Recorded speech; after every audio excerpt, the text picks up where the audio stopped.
लाई आज हामी राजनीतिक समसामयिक विषयमा कुरा गर्न गइरहेका छौँ। तत्काल भएको शिक्षा मन्त्रीको राजीनामा र विद्या भट्टराईको राजीनामापछि अर्को शिक्षा मन्त्रीको नियुक्ति, यो विषयलाई हेर्दाखेरि एउटा नेपालको राजनीति, नैतिकता, आदर्श, मर्यादा, अनुशासनको विषयलाई हेर्दा एउटा छक्क पर्ने केन्द्रबिन्दु देखिन्छ।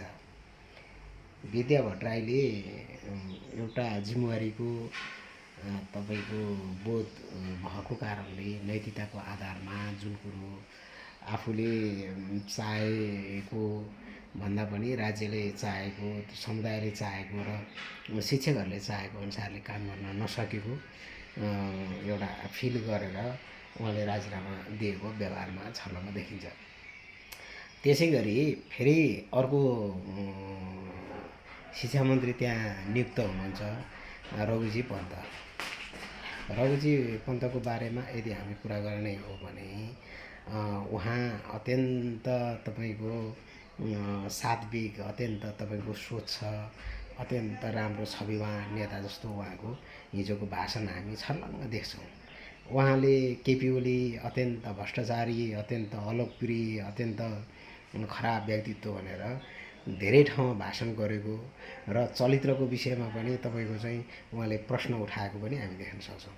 र आज फेरि त्यही केपी ओलीको निगाहमा बसेर तपाईको शिक्षा मन्त्रीको एउटा पद बहाली गरेर एउटा तपाईको अत्यन्त तपाईको चाहिँ नैतिकवान, एकदम आफूलाई धैर्य, प्रभावशाली प्रस्तुत गर्न उहाँले कसरी सक्नुहुन्छ, यो एकदमै राजनीतिमा प्रश्नको विषय बन्दछ।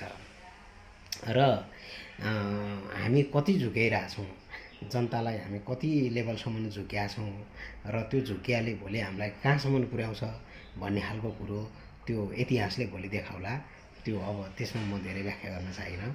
र तपाईको हिजो केपी ओली भ्रष्टाचारको नाइके भनेर भाषण गर्ने तपाईँ जस्ता रघुजी पन्त जस्ता नेताहरूले उहाँकै अन्डरमा फेरि बसेर काम गर्दा तपाईँको चाहिँ नैतिक, तपाईँको चाहिँ आदर्श, तपाईँको इज्जत, तपाईँको मर्यादा कहाँ पुग्छ होला।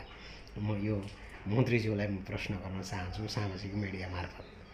र भविष्य तपाईहरूले डेफिनेटली कसैको भविष्य बनाउँदैन भन्ने कुरा पनि यस्तो खालको व्यवहारबाट पुष्टि हुन्छ।